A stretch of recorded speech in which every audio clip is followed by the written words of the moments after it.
అందరికీ నమస్కారం. Welcome to Sricharana studios. ఈరోజు మన ముందు సత్యభామ గారు ఉన్నారు. వారితో ఇంకొన్ని విషయాలు చర్చిద్దాం. నమస్కారం అండి. నమస్కారం అండి. మీ శ్రీచరణ స్టూడియో ప్రేక్షకులందరికీ కూడా జై శ్రీరామ్. నమస్కారం.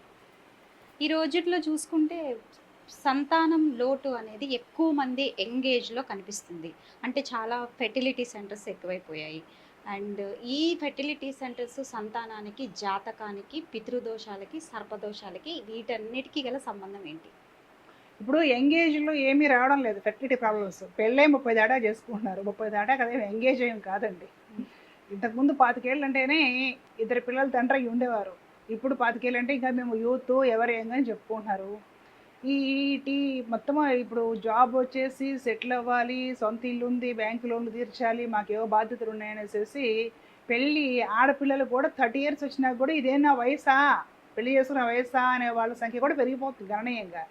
మగపిల్లలు అయితే 35 వచ్చినా కూడా 35 కదా, ఏముందిలే అని కూడా అనుకునే వాళ్ళు ఉంటున్నారు అనమాట. ఇప్పుడు జనాలకి ఒత్తిడి ఎక్కువగా ఉంది. ఈ సాఫ్ట్వేర్ జాబ్స్ అన్నీ చేయడం వల్ల స్ట్రెస్ బాగా ఎక్కువగా ఉంది. తినే ఫుడ్ అంత మంచి ఆహారం తీసుకోవట్లేదు. మనము మందులు వేసి పండించిన ఆహారం తీసుకుంటున్నాం.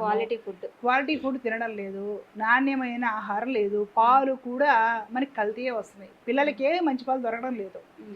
బయట వాతావరణ కాలుష్యం ఉండనే ఉంది. దానికి తోడుగా మన శరీరంలో బయాలజికల్ క్లాక్, మనకు నిద్ర అంటే అర్ధరాత్రి 12ంటికి నిద్రపోవాలి.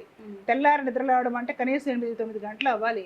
ఏదో ఉద్యోగం ఉన్న రోజులో కనీసం 8కి లేసి హడాడుగా పరిగెడతాం, కానీ ఆ జాబ్ లేకపోతే ఆదివారాల రోజు 10 అయినా సరే నిద్రపోవాలని అనిపిస్తుంది. అంటే ఏంటంటే మనకి ప్రకృతి సహజ సిద్ధంగా ఎప్పుడు లేవాలి, ఎప్పుడు పడుకోవాలి అవన్నీ కూడా ఒక టైం టేబుల్ ఫాలో అవుతాయి. సకల జీవరాశులను, జంతువుల్ని, పక్షుల్ని గమనించండి, అవే మారలా. మనుషులం మనం మారిపోయాము. మరి దానికి తగ్గట్టుగా మరి ఆరోగ్యం కూడా చేంజ్ అయిపోతుంది కదా, అదొకటి ఆలోచించాలి. రెండోది ఏంటంటే ఈ ఇల్లు ఇప్పుడు యూత్ కూడా రకరకాల వీడియోస్ చూసి రకరకాల సినిమాల ప్రభావం వల్ల కూడా ముందుగానే తప్పుడడుగులు వేయడం, చెడిపోవడం చేస్తున్నారు. ముందుగానే పిచ్చి పిచ్చి పనులన్నీ చేయడం, ఇవన్నీ కూడా తర్వాత సంతాన సాఫల్యానికి అది కూడా కారణాలు. అవన్నీ ఏమిటో అందరికీ తెలిసింది, ప్రత్యేకంగా ఇక్కడ మనం డిస్కస్ చేసుకోవాల్సిన అవసరం లేదు. ఇప్పుడు కొందరు ఇంగ్లీష్ డాక్టర్లు కూడా ఏం చెప్తారంటే మీ ఇష్టం వచ్చినట్టు ఎట్లయినా తిరగండి, ఏమి కాదు, ఏదో ఒకటి వాడేయండి, ఏమి కాదని నేర్పుతున్నారు. ఎందుకంటే ఈ తిరగడము చేయడం అనేది కేవలం శరీరానికి సంబంధించిన కాదు, మనస్సుకు కూడా సంబంధించింది, జీవితానికి సంబంధించింది, అనేది ప్రభావం మీద పడుతుంది అనమాట. ఇలాంటివి రకరకాల కారణాలు ఉన్నాయి. వివాహాలు లేటుగా చేసుకోవడం, ఆడపిల్లల్లో కూడా మ్యారేజ్ లేటుగా చేసుకుంటే అండాలలో నాణ్యత తగ్గిపోతుంది డాక్టర్లు చెప్తున్నారు కదా. తిండి, నిద్ర ఏది సరిగ్గా ఉండదు, స్ట్రెస్ ఎక్కువ, దానికి తగ్గట్టు పిచ్చి పిచ్చి పనులు చేసి ఒక జీవితం గురించి సరైన అవగాహన లేదు. వైవాహిక వ్యవస్థ గురించిన అవగాహన కూడా సరిగ్గా లేదు. ఏదో పెళ్ళి ఎందుకు రా అంటే పెళ్లి చేసేసుకుంటే ఒక సెక్స్కి లైసెన్స్ వస్తుంది కదా అనే మాటలు మాట్లాడుతున్నారు. అంతకు మించి వివాహం గురించి అతిగా ఎవరు ఆలోచించడం లేదనమాట. ఇవన్నీ కూడా రకరకాల కారణాలు, అనారోగ్య కారణాలు, ఈ ఒత్తిడులు, మానసిక సమస్యలు, ఇవన్నీ కూడా ఈ సంతాన సాఫల్యం మీద ప్రభావం చూపిస్తాయి. పిల్లలు పుట్టకపోవడానికి, ఇన్ఫెర్టిలిటీకి ఇవన్నీ కూడా కారణాలే. మానసిక, శారీరక, సామాజిక, ఈ జీవితానికి సంబంధించిన ఇవన్నీ కారణాలు, బయోలాజికల్గా ఇవన్నీ కూడా ప్రభావం చూపిస్తాయి, ఖచ్చితంగా ప్రభావం చూపిస్తాయి. ఈ సంతాన సాఫల్య కేంద్రాలు పుట్టగొడుగులా వీధి పోగొడుగు చూస్తున్నాం మనం. చిన్న చితక టౌన్స్లోనే ఉంటున్నాయి, సిటీస్లో ఇంకా ఎక్కువే ఉంటాయి. అటు వెళ్తారు. ఏదైనా సరే ఒక విషయంలో మనము డ్యామేజ్ డౌన్ అవుతున్నాము అంటే దీనికి మనం ఏదన్నా ఒక దారి, ఎన్ని దారులు ఉన్నాయి అన్ని దారులు చూసుకుంటే ఏదో ఒక దారి మనకి క్లియర్ అవుతుంది, ఏదో ఒక దారి మనకి చూపించకపోతుందా, మనకి ఫలితం ఇవ్వకపోతుందా అనే ఆలోచన చేస్తారు ఆ టైంకి. ఇటు ఏం చేసి సంతాన సాఫల్య కేంద్రాలకి వెళతారు. ఇంకో వైపు మనకి ఏదైనా జాతకంలో దోషాలు ఉన్నాయా అనే తీరుగా ఆలోచిస్తారు. ఇంకా అప్పుడు జ్యోతిష్కుల దగ్గరికి వెళతారు. సంతానం కలగడానికి రకరకాల పూజలు అవి కూడా చూపిస్తారు, శాస్త్రాలు చదువుతారు. ఇవన్నీ కూడా కొన్ని రకాల సూత్రాలు ఉంటాయి, వాటిని కూడా పారాయణం చేద్దామా సంతానం కలగడానికి. ఇలాగా మనకి ఏదైనా ఒకటి డ్యామేజింగ్ అనిపించినప్పుడు, ఒక కోరిక తీరినప్పుడు, ఆ కోరిక తీరడానికి ఎన్ని రకాల దారులు ఉన్నాయి, అన్ని దారుల్లోనూ ఒక రాయి విసురుతాం, ఏదో ఒకటి తగలకపోయిద్దా అనే కాన్సెప్ట్లో సగటు మనిషి ఉంటాడు. అందులో తప్పు కూడా ఏం లేదనమాట. కాకపోతే ఏంటంటే ఈ ఆలోచనల్ని ఎదుటివాడు క్యాష్ చేసుకోవడం, ఈ వ్యాపారం కూడా చేస్తుంది. భక్తులు కూడా వ్యాపారం వచ్చింది. ఇప్పుడు సంతాన సాఫల్య కేంద్రాలు పెడితే అక్కడ కూడా లక్షల్లో ఖర్చు ఉంటుంది ఈ ఫెర్టిలిటీ వీటన్నిటికీ, ట్రీట్మెంట్కి. ఇవి కాకుండా జ్యోతిష్కుల దగ్గరికి వెళ్తే నీకు ఈ ప్రాబ్లం ఉంది, లేదంటే ఈ గ్రహ దోషం ఉందంటారు, పితృదోషం అంటారు, సర్పదోషం అంటారు, ఇంకొకటి అంటారు. ఇవన్నీ కూడా పాపం చేపించే వాళ్ళు చేపిస్తూ ఉంటారు. ఎంత చేసినా కూడా ఈ ఆరోగ్యము సరిగ్గా ఉండాలి, భగవద్ అనుగ్రహము కావాలి. అసలుకి ఇంకా సంతానం గురించి చెప్పాలి, రుణం ఉంటేనే సంతానం పుడతారని మనకి శాస్త్రంలో ఉంది. ఉమ్, రుణానుబంధ రూపేణ పశు పుత్ర దారా గృహాదిషు. ఉమ్, పెళ్ళేవి ఒక భార్య ఉండాలంటే ఆ భార్యను పోషించాలి, లేదంటే భర్త ఉన్నాడంటే ఆ భర్తకు సేవ చేయాలి. ఇవన్నీ లేదంటే ఒక ఇల్లు ఉంటే కూడా ఆ ఇల్లు కూడా ఊడుస్తూ తుడుస్తూ కడుగుతూ పెచ్చులు ఊడిపోయినప్పుడు మరలా సున్నం కొట్టించుకుంటూ ఇవన్నీ చేస్తామో చేయమా, ఇంటి మీద ట్యాక్స్ కట్టుకుంటూ. అవును. ఒక పశువుని కట్టేసుకున్నామంటే దాని పేడ తీసేసి శుభ్రం చేసి పాలు పిండి దానికి మేత వేసి దానికి బాధ్యత చూసి మనం ఇవన్నీ చేస్తున్నామంటే సేవ చేస్తున్నాము. సంతానం ఉందంటే పుట్టినప్పుడు ఎంత చేయాలి సంతానానికి? ఈ పెళ్ళి సేవ ఎందుకే అంటున్నారు చేస్తున్నాము కదా. అంటే రుణం ఉంటేనే ఇవన్నీ మనకు అమృతాయి. పెళ్ళెందుకు వద్దు చేసుకోము, ఈ రోజుల్లో పెళ్ళే అవసరం లేదంటున్నారు కదా. మంచిదే. ఇప్పుడు మా అవసరం లేదనుకునే వాళ్ళకి ఇప్పుడు ఎవరు బలవంతంగా లాగుతారు కదండి. మాకు పెళ్ళే అవసరం లేదు అనుకునే వాళ్ళు చేసుకోవాలి అనేసేసి ఎవరు ఎవరిని బలవంతం చేయరు.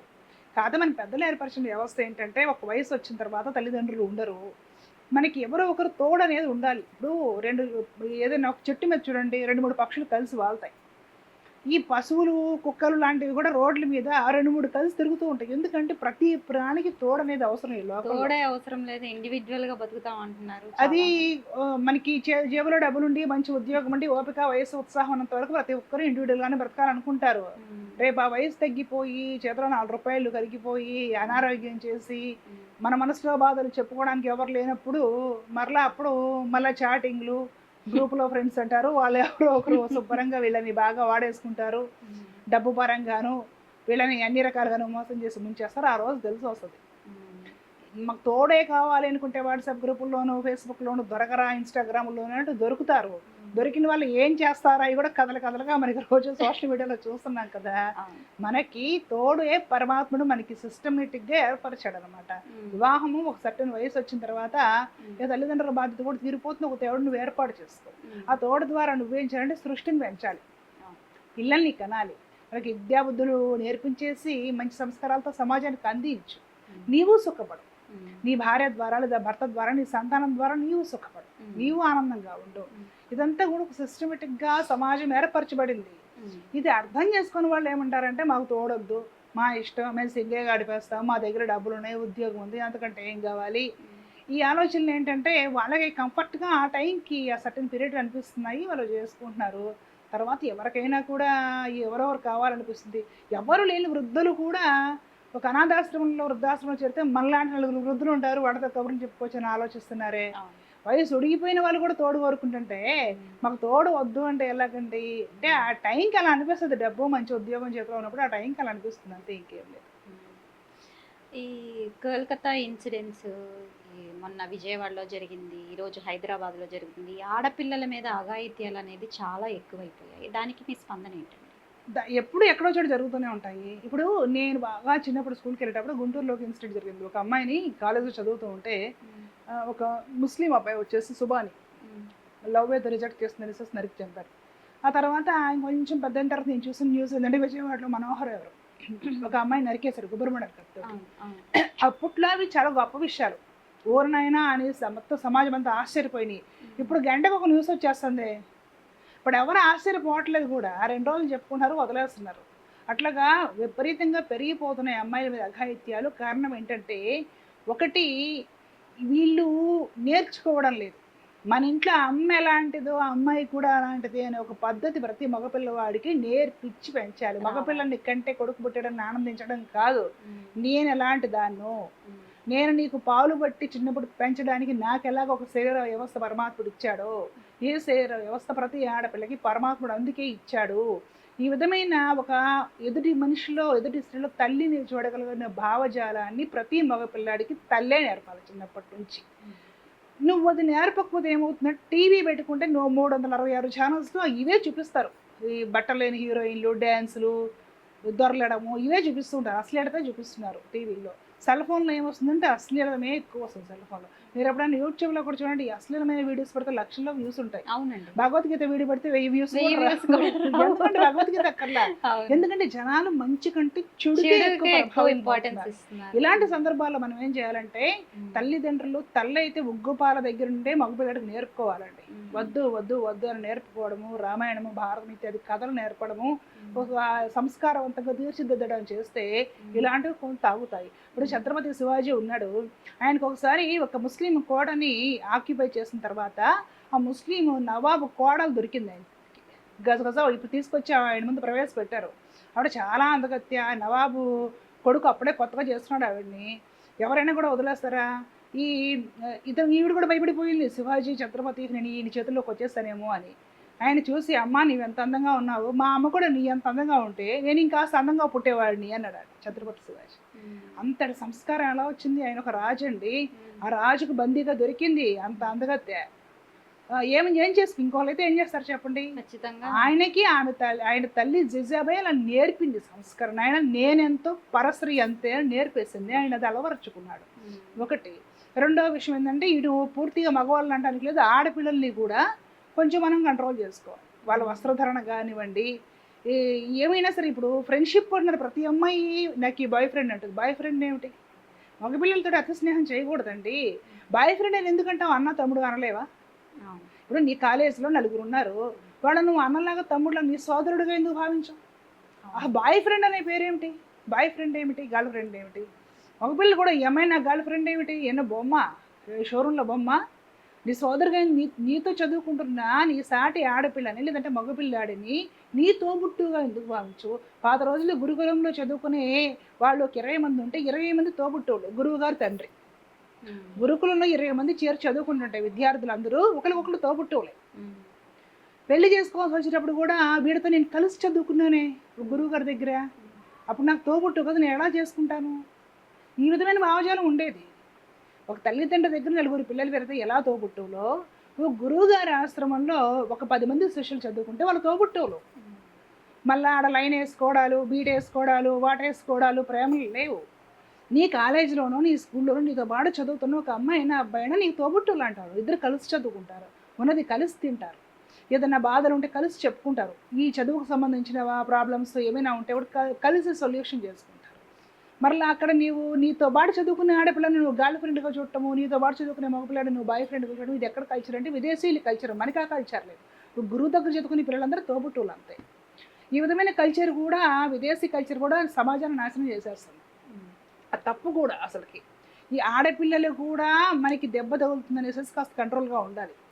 మగవాళ్ళు కూడా కాస్త నేర్చుకోవాలి, జాగ్రత్తలు నేర్చుకోవాలి. మనకి ఆడపిల్లల జోలికి వెళ్ళక కూడా తప్పు. మా అమ్మ, మా చెల్లెలు, మా అక్క ఎలాంటి వాళ్ళు అలాంటి వాళ్ళే అనే ఒక బుద్ధి మగవాడికి రావాలి. రెండు, కొందరు పశువులు ఉంటారు సమాజంలో, రాక్షసులు కూడా దారుణమైన వాళ్ళు. వాళ్ళకి ఏంటంటే నేర్పినా నేర్చుకోరు. డబ్బు, అధికార బలమో, మదమో, నా ఇష్టం నేను చేస్తాను ఒక లెక్కలైన తనతో మదం బట్ట చేస్తారు. వాళ్ళని కఠినంగా శిక్షించే చట్టాలు కూడా రావాలి. ఇప్పుడు మంచి ఎప్పటి వరకు నేర్పుతాము? వాడికి వినే స్వభావం అంటే నేర్పి సంస్కరించగలుగుతాము. అసలు వినడవాడు ఉంటాడు, ఒక రావణాసురుడు లాంటి ఉంటాడు, ఎవడు చెప్పినా వినడో, ఊళ్ళో వాళ్ళ ఆడాలను ఎత్తుకొచ్చేస్తాడు. ఏం చేశాడు? రామచంద్రుడు చంపేశాడు. వినని వాడిని కఠినంగా ఊరిదీసే చట్టాలు రావాలి, నడి రోడ్డు మీద ఊరిదీసే చట్టాలు రావాలి. వినేవాడు ఏదన్నా ఉండి ఏదో క్షణికావేశంతో పక్కన వాళ్ళని చూసి మోటివేట్ చేశాడు రావీడు అనుకున్నాడు, వాడిని సంస్కరించవచ్చు ఒక 7 ఏళ్ళు జైల్లో వేసి. విననివాడు ఒకడు ఉంటాడు, నర్రోప రాక్షసుడు, వాడిని చంపేయాలి. మనకి రామాయణంలో స్పష్టంగా ఉంది, స్త్రీల జోలికి వెళ్ళి వాడిని వేధించిన వాడికి మరణమే శిక్ష అని రాముడే వారిని సంహరించినప్పుడు వాడితో చెప్తారు. రామచంద్రుడు అంతటి వాడే అంత కఠినంగా చెప్పినప్పుడు మరి ఇది రామరాజ్యం కదా, భారతదేశం మొత్తం ఆయన వెళ్ళింది. ఆ విధమైన చట్టాలు ఉండాలండి. ఇలాంటి పనులు చేసేవాళ్ళు నడి రోడ్డు మీద కఠినంగా శిక్షించాలి. 10 చేస్తే అలాగా ఆ భయానికైనా ఆగుతారు. భయమో భక్తి రెండు ఉండాలి. భక్తి ఎటు లేడు, భయానికైనా ఆగుతారు. వాటిని సోషల్ మీడియాలో పదే చూపిస్తూ ఉంటే రిపీట్గా భయపడిపోతారు. వద్దురా బాబు ఇలా జరుగుతాయి, ఎందుకురా బాబు, కాస్త ఆలోచిస్తారు.